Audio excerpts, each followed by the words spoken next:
Hello, my name is Robert Weeks, and I want to present to you Audre Lorde, a very versatile writer who dedicates her life to defiantly expressing every portion of her identity. Throughout this presentation, I will talk about the era that she lived in and her accomplishments during that time and beyond. Let me delve deep into how others may interpret her works and what impacts they may have on her poetry. Finally, I shall reveal what I learned from a critic and end with a discussion. Audre Lorde is many things to many people: a strong black woman, an unapologetic lesbian, a loving mother, a civil rights warrior, and an amazing award-winning poet. Therefore, she is our self-proclaimed black lesbian mother warrior poet. But to truly understand who she is and what she did, we must first understand the era from when she came. Lorde's most impactful time to write occurred during the Black Arts era, which was from 1960 through 1975. This was a time that was full of literary evolution, political defiance, and cultural expression. Amiri Baraka, formerly known as Leroy Jones, was its leader who, through his works, gained the respect and acceptance of not only his peers, but also those who were his senior. He believed that his actions were to speak much louder than his words, and proved it by enveloping his entire lifestyle with his blackness. He moved from the white neighborhood into a black one, divorced his Jewish wife and married a black woman, and even changed his slave name to one of Pan-African descent. His transformation into civil rights activism after witnessing the Cuban Revolution echoed throughout the country, catapulting black people across the nation into a fight for black nationalism and against injustices that accrued against them. Although the U.S. government passed the 1964 and 1968 Civil Rights Act and the 1965 Voting Rights Act, the chaos against black people continued. Therefore, the protests continued also, from the Freedom Riders to the Black Power concept, which allowed black people to take control over every portion of their own lives, to the Black Panthers, a socialist revolutionary militia that fought against the brutality and the oppression from the state. The Black aesthetic was also created as a literary art form that focused on the black expressions and set a foundation for poets like Audre Lorde to evolve into the phenomenal writer that the nation learned to love. Audre was born in Harlem, New York in 1934, towards the end of the Harlem Renaissance.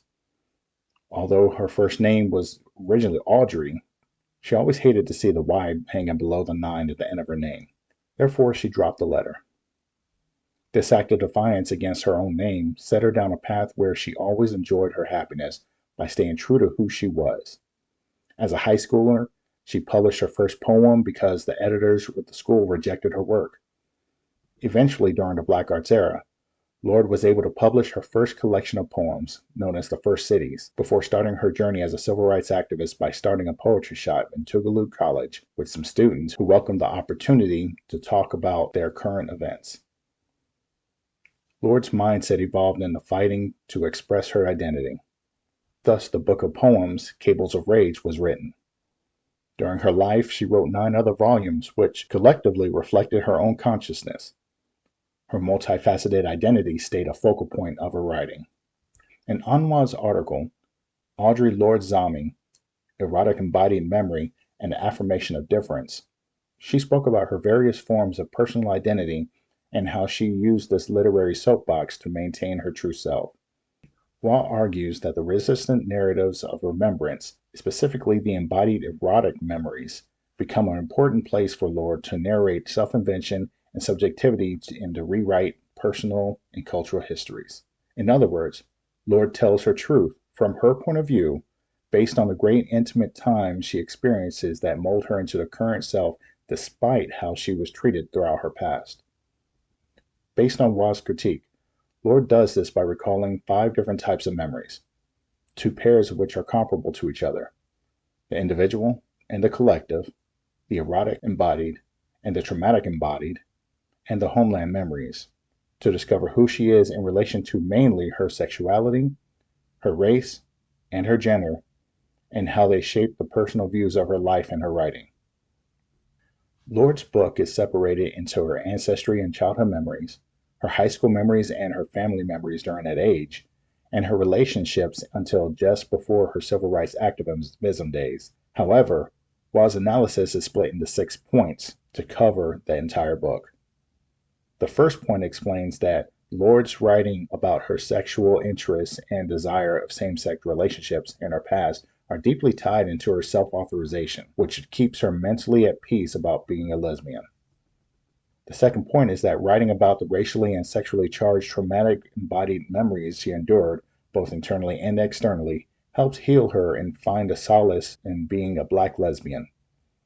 The third point expresses that Lorde's writing about her mother's homeland memories that are passed on to her is not because of a sexual love for her mother, but a desire to know and understand her.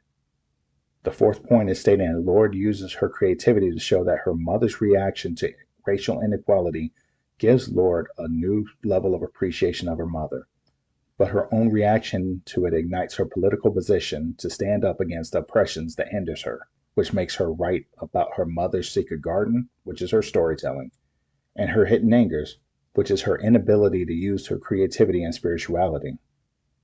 The fifth point discusses how Lorde's writing shows how she established an awareness of her personal identity through her understanding of a home based on the acceptance of all her social differences as a Black lesbian woman, and her only reliable place as her most private self. Waugh's final point shows that Lorde's story about her lesbian love Afro Keats at the beginning and ending of the memoir with her is a connection between her writing as a Black lesbian and her heritage as an Afro-Caribbean. Lorde's work, From Zami, A Spelling of My New Name, was heavily focused on her identity, especially her sexuality, revealing that her hardest battle against oppression stayed with her being a lesbian.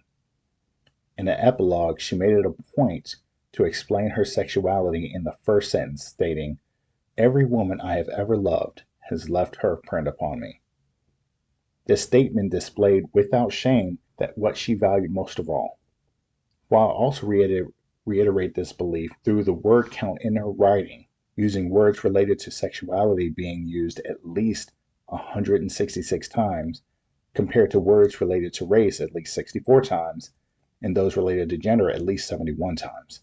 This excessive focus of sexual terms justifies the overall flow of both works, that they are bringing light to accepting the sexual orientation of others, specifically lesbians. The article also shows that Lorde can see the worst situation and make the best of it. For instance, she says that being a woman, being gay, being Black woman, nor being a Black lesbian was not enough to be fully accepted. However, Waugh states Lorde's revelation that she can only rely on herself, feeling at home in one's body, flesh, and skin.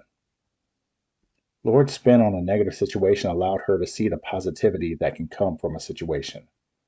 There are a few things that are worth learning from this interpretation.